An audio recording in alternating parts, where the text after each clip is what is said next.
All right, I got a little Mother's Day song for you.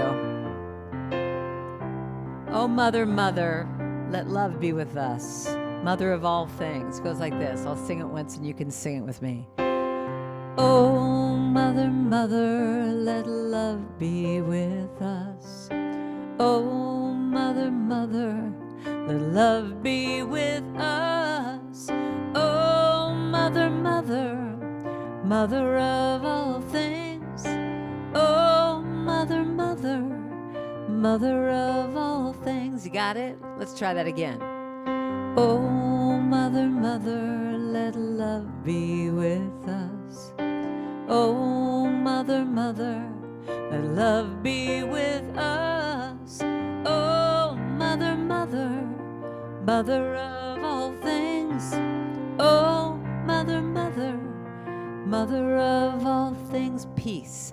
Oh, mother, mother, let peace be with us. Oh, mother, mother, let peace be with us. Oh, mother, mother, mother of all things.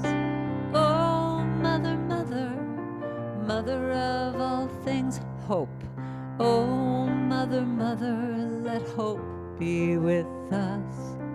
Oh, mother, mother, let hope be with us. Oh, mother, mother, mother of all things. Oh, mother, mother, mother of all things. Truth. Oh, mother, mother, let truth be with us. Oh, mother, mother, let truth be with us. Oh, mother, mother, mother of all things. Oh, mother, mother, mother of all things. Let's go back to love. Oh, mother, mother, let love be with us. Oh, mother, mother, let love be with us. Oh, mother, mother, mother of all things. Oh, mother, mother, mother of all things. On this Mother's Day.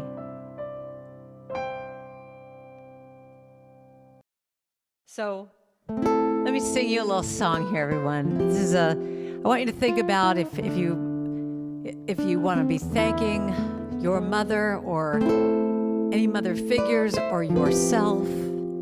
This is just a song of thanks today. So take this in. For all the ways you've touched my life, I honor you today. You are an angel in disguise, and so I say, I'll teach this to you. Thank you, thank you, thank you. Thank you, thank you, thank you. Thank you, thank you, thank you. Thank you, thank you, thank you. That's the whole thing. Next time around, you can sing it with me. Every day you give your heart, and everyone can see it. And loving grace is who you are, and we all can feel it. So sing with me this time. Just say thank you, thank you, thank you. Thank you, thank you, thank you. Always say thank you, thank you, thank you. Thank you, thank you, thank you. I'm so grateful for everything, for each and every day. Every moment is a blessing. So I say, sing with me now. Just put your arms out and say, thank you, thank you, thank you. Thank you, thank you, thank you. Always say thank you, thank you, thank you, yeah. Thank you, thank you, thank you.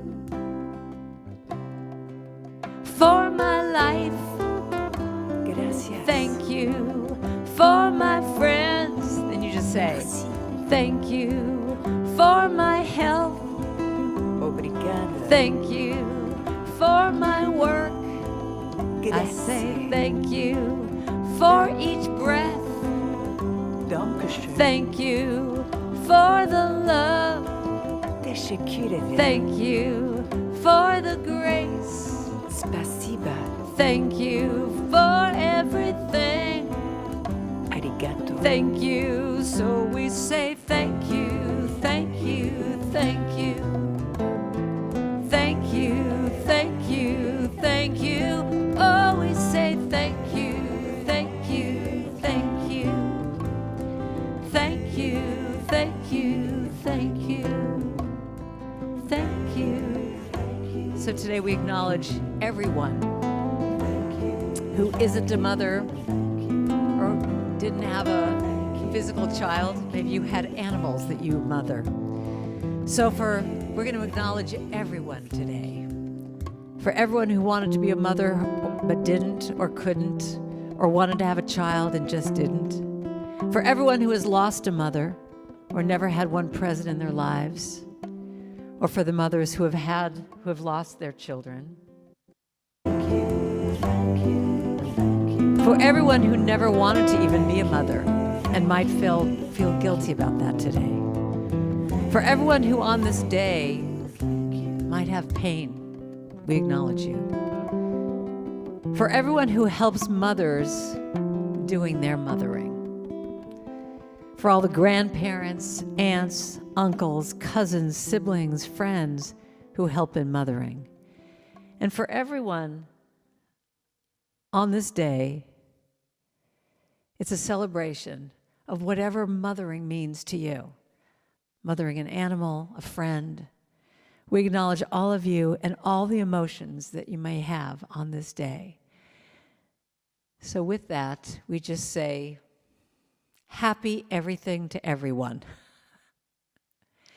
One of the things that I have gotten a little crazy about since my mother passed many years ago was how our society tends to make this day be this big, happy Mother's Day. And you go to a store, and if you're a woman, they go, happy Mother's Day to you. And, I actually got a thing in the mail, an email the other day from some company that actually wrote saying, if by any chance this is a day that is painful for you, please do unsubscribe to this particular email, and we will make sure that all the onslaught of Mother's Day sales we're going to be doing will keep you from. And I just went, okay, that company gets my vote. Because it's true. I mean, today is Mother's Day, and we celebrate and we honor any of you who are mothers. And it can be a charged day for some people. And so I want to just acknowledge that. I think it's really important that we acknowledge that, because there's just a lot of different emotions. Some of us had wonderful mothers. Others maybe had distant ones. Maybe some have problems still with their mothers. There's all different kinds of things around this day. But when you just acknowledge whatever it is that you're feeling, maybe that's all you need to do. So I've found this wonderful little thing I want to share with you. The story of Mother's Day. Do you know about this? There will be a pop quiz after I say this to see if you knew about this. Anna Jarvis.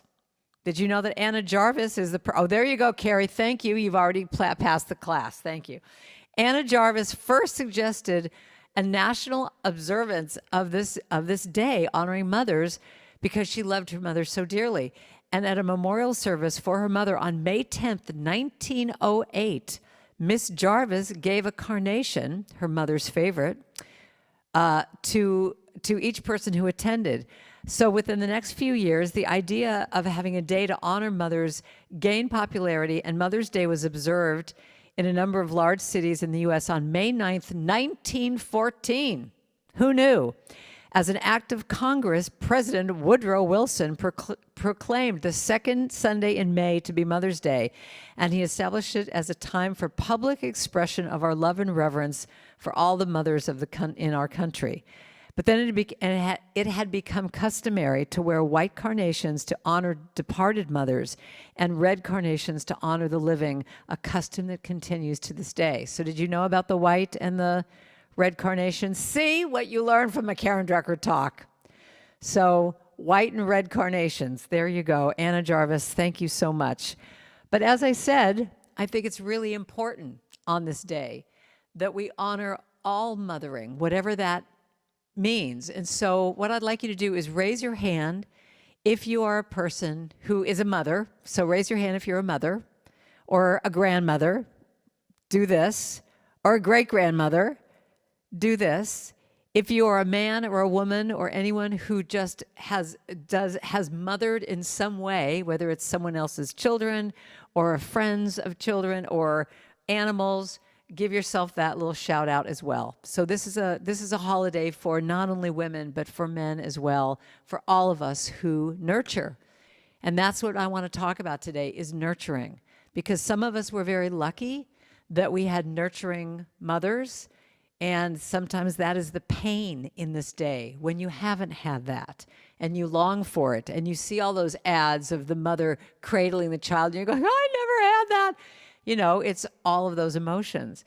And I was very lucky that I had a mother who was nurturing, who taught me many, many lessons. And I would say that the best and biggest lesson she gave to me was about presence, was about what it feels like on a deep, deep level, what it feels like to have somebody see you and hear you. Now, my mother worked at home. She had a business where she could work at home. So when I would come home from school, she literally would just stop everything, come downstairs, put her typewriter to sleep for a few minutes, sit there with Oreo cookies and milk and say, tell me about your day, and was totally present, listening to me just ramble on about, you know, whatever was going on in school. And now as an adult, I look at that and I give her that much more credit, because if I'm in the middle of working and I would have to stop and then do something, be with someone, I know how my mind just is like, okay, hurry up, speed it up. I got to get back to work. And she would be really present with me and wait until I was done, you know, which could be 5 minutes or 20 minutes. And then she'd go back upstairs and go back to work. And that was probably the biggest gift she ever gave to me. That was the most nurturing gift. And it's something that I'm so aware of in myself when someone really listens to me and when I can tell they're checked out. Do you have that too, where you could just feel they're looking at you, but there's like nobody there? Whereas my father was the complete opposite. You had 30 seconds to tell him what was going on, and if you didn't get it done in that time, he's checked out, he's gone. He would like literally stand up and walk away. So my mother gave me that, and actually all of my women's retreats are really based on exactly this, of just what a gift it is to be seen and heard. And of course, I have a Karen Drucker song. You are seen, you are heard, you are loved for who you are. You are enough. You are complete. You are loved. I mean, I wrote that from that place of being seen as the greatest gift we could give anyone. And that was the biggest gift I would say she gave me. But the other thing she gave me that maybe was not so great, I mean, all these things balance out. I can list all the good things, but I can also list the other things that have made me go in therapy for 25 years, is that she was great at nurturing me, but I don't believe that she was really great at nurturing herself. She worked really hard. Both my parents were self-employed, and they modeled for me this work ethic that, you know, all these lessons always are like, on one hand, it's great. On the other hand, not so much. The work ethic of like, yeah, I can, you know, I know how to work, I know how to be on time and professional and all this stuff. But the other part of it that was drilled into my head that is not so good was this expression, and tell me if you've had anything like this. If you want to have it done right, you have to do it yourself. You know, if you want it to be done right, No one's going to do it like you, so you better do it yourself. So I grew up with that constantly, like seeing them work really hard. And anytime they would hire someone, when they would kind of have a little glimpse of like, maybe I'm overwhelmed and I have to have some help, when they would do that, I would always hear them after the person left going, oh, see, I have to just, I have to redo everything they did. So it was this constant message of like, don't ask for help, don't have support, because you're the only one who could do it. So now I'm an adult. And just last weekend, I did this wonderful women's retreat up at this place called the Ananda Retreat Center up in Grass Valley. And I had a group of about, I think it was like 27 women that had come to be with me for the weekend. And beforehand, I was doing a little ritual with my friend Gary Lynn Floyd and a couple other friends. We were just kind of doing a pre-retreat ritual. And we had to do this thing where each of us had to say something, but every time we did it, we had to get up off the couch. Well, we're all doing this, and we're standing up and saying our thing and then sitting down, standing up and sitting down. And on one of those times, I stood up, and everybody heard a pop. And all of a sudden, my back went out. And I had been going through a lot of stress the week before. So first of all, I had like a little, has anyone ever had a sty in your eye? Those little things and it was kind of behind, so you couldn't see it. Well, of course, on the day of the retreat, it decides to bloom. So now I've got this thing here. I just threw my back out. And when I threw my back out, I had a panic attack at the same time, because it was like, oh my God, this can't be happening. I literally kept saying, this can't be happening. This can't be happening. Well, it was happening. And, I had there were like 3 or 4 things going on for me. And it was such an incredible lesson, because in this panic attack, I was like, oh my God, it's up to me for 3 days to run this retreat. And how am I going to do it? And oh my God, my back. And all of a sudden, these people just said, we got your back. We've got you. Gary said, you're not going to lift any more equipment. I'll set up your piano for you. Everybody just said, what can we do? How can we support you? And I realized, as I have realized every time I do a talk or a retreat or write a song, that it's all about me. It's all about lessons for me. It's all about what am I going to learn here? And in that moment, I realized this whole retreat is about this subject of nurturing, of being that nurturing parent, that nurturing mother, that nurturing part of me that wants to say, oh, no, please, I got it. Don't worry about me. And putting everyone at, arm's length, allowing myself to mother myself. And so what I want to talk about tonight, where are we? It's a daytime still, is how well we nurture ourselves. How do you mother yourself? Maybe some of you had great mothering, but if you didn't, what are ways that you can give that to yourself? So one of the things that I always do every morning, I learned this years ago, I think I've probably talked about this before, is the idea of starting your day by putting your hand over your heart. And I've added this little part of it that I'm saying now when I talk to myself, and especially if I'm overwhelmed, is to start my day by going, oh, sweetheart. Oh, sweetheart, what do you need today? What does your heart have to say? And if you're going through some kind of a trigger with something, it's so fabulous to just be able to say to yourself, oh, sweetheart, you're doing the best you can. It's all right. You're fine. And maybe even do this little, everybody needs a hug. That's why I started off with this. Just what can you do that's nurturing? They showed this study of children who were not held it was like an orphanage in Romania or something like that. And it was just the most, oh my God, it's a heartbreaking video of watching these babies, these, toddlers that were not being picked up, that were not being nurtured, that they instinctively knew to do this. They would rock themselves. I mean, that is just, we are wired to nurture. And if we're not getting that from someone else, it's like to do that for yourself. So, one of the songs, I think I've even sung this to you before, but my little song, I will be gentle with myself. I will be gentle with myself. and I will rock myself like a newborn baby child. I will be tender with my heart. I will be tender with my heart, and I will hold my heart like a newborn baby child. I'll be easy on myself. I'll be gentle with myself. And you know, I wrote that song from this place of doing something that was, I don't know if I told you this story before, but I had done something really dumb, and I called a girlfriend of mine and I said, "Oh my God, you wouldn't believe this stupid thing I did." And she said, "Stop right there." She said, "Would you ever talk to a child the way you're talking to yourself right now?" She said, "You know, imagine that you're a baby trying to walk for the first time. What would you say to that baby? Say that to yourself. Nurture yourself in that way right now." And I hung up the phone and I literally started doing this. And from that place, that song just plopped out. Like it was like a vow to myself. I will be gentle. I will hold my heart, and I'll be easy on myself. And that nurturing, you know, to be able to start your day saying, "Okay, little dear one, what do you need today? What does your heart have to say?"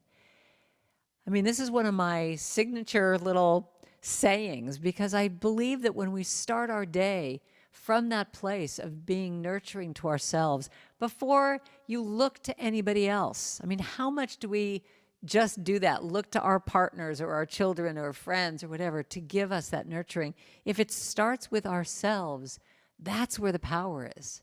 Then everything else is just, you know, topping on the cake. But when we give that to ourselves first, what do you need? So everyone do that. Just do a little rocking, little thing, and just put your hand over your heart and just say, right now, in this moment, what does my heart have to say? What does my heart have to say? Hey, David, did I send you that little picture of the comfort boxes? Did you get that? Yes, but I didn't bring it with me. You know what? Don't even worry about it. Don't worry about it. So I found this great little story that, you know, card catalogs in libraries. Yeah, don't worry about it, David. It doesn't even matter. You know, card catalogs in libraries, like now they don't even have them anymore because everything's all electronic. So this one library modeled this, and I guess now all these libraries are doing it, that they took the card catalog and they turned it into, they called it comfort boxes. And talk about nurturing. They turned, you know, those big wood card catalog things, they made it be that every box is a comfort. So in other words, if you're, I mean, their idea was anyone who's going through any kind of, for homeless people, or I don't know what the term is. What is it called when, you know, when you're having food issues in your household? You know, anyone who is needing comfort on some level, all these boxes were filled with anything that you need. So if anyone was experiencing homelessness, they made the card catalog be at another place so that no one could see who was going there and looking through it. And you could take anything you wanted. There were no rules. There was no rule of just like, okay, we have to prove that you are a homeless person. And oh, look at you. I knew you were going to do that. You didn't have to. But look at that. I mean, they just made this whole thing. And, you know, I guess the bigger picture when you know, that they put candies and, you know, all these different things in there that you could just go through each of these drawers and find whatever it is that you need.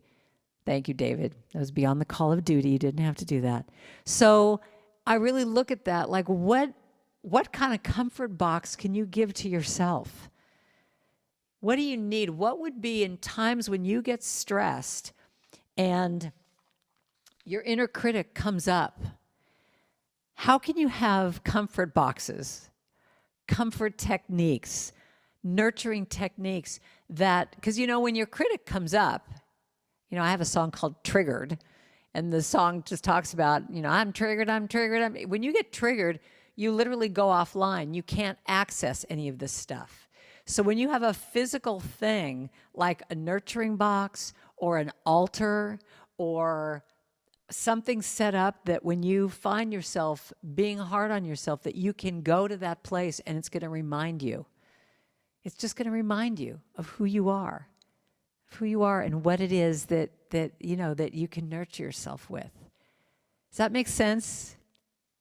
So I want to just ask you this question. What does ultimate self-care and mothering, nurturing of yourself look like?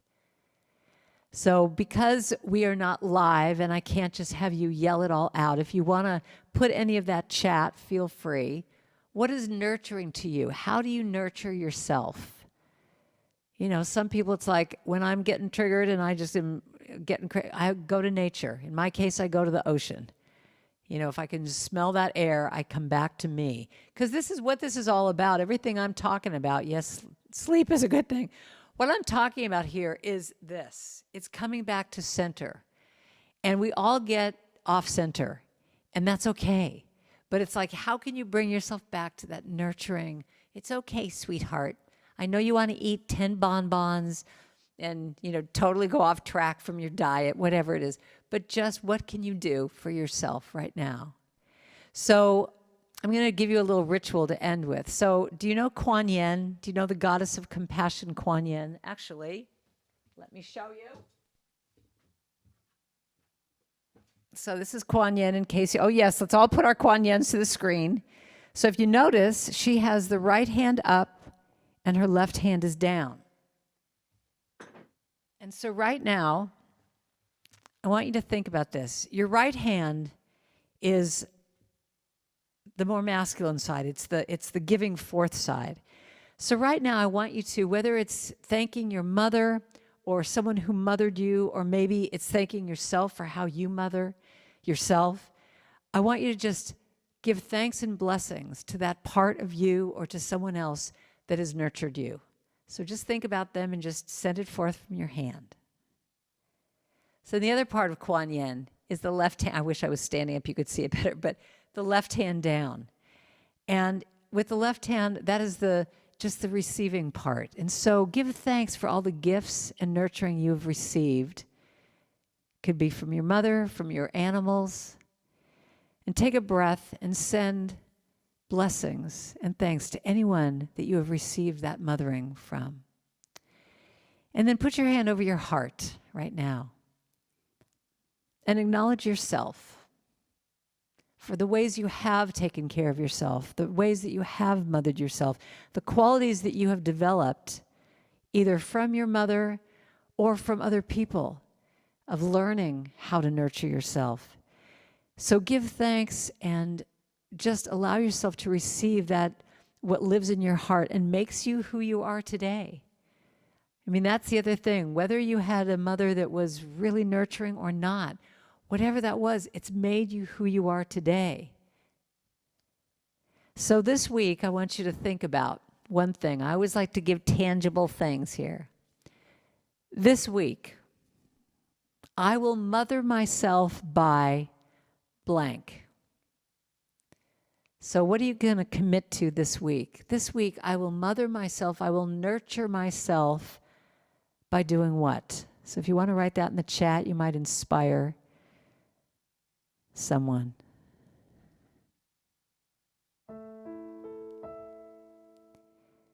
So listen to this little song as if your mother is singing it to you.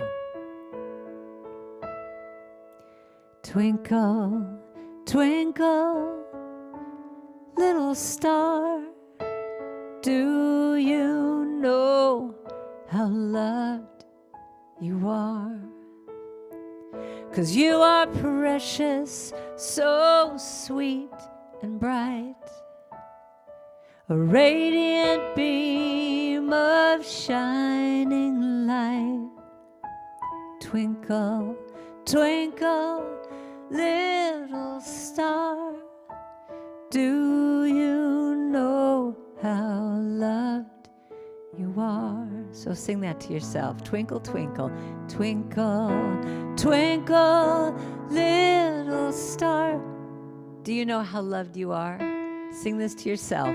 Do you know how loved you are? You are precious, sweet and bright. You are precious, so sweet and bright, a radiant beam of shining light. a radiant beam of shining light. Twinkle, twinkle, twinkle, twinkle, little star, do you know how loved you are? So I'll just finish that little song I started before. And I will be gentle with myself. Sing this with me now. I will be gentle with, and I will love myself. And I will love myself like a newborn baby child. And I will be easy on myself. I will be easy on myself. I will be easy on myself. And I'll love myself. I will love myself like a newborn baby child. Here's the middle section. It goes like this. And I will only go as fast as the slowest part of me feels safe to go. I will only go as fast as the slowest part of me feels safe to go. 'Cause now I know. All right, let's affirm it and say, I am gentle right now. I am gentle with myself. I am gentle with myself, and I rock myself. I rock myself like a newborn baby child. Sing it one more time. I am gentle. I am gentle with myself. I am gentle with myself. Rock myself. Rock myself like a newborn baby child. And I love myself. And I love myself like a newborn baby child. And I hold myself. And I hold myself like a newborn baby child. So this week, give yourself that nurturing, whatever that means. If it's something you don't normally do, stretch a little bit this week. And if it is something you do, maybe stretch and give yourself a little bit more. Maybe something even bigger. Give that to yourself.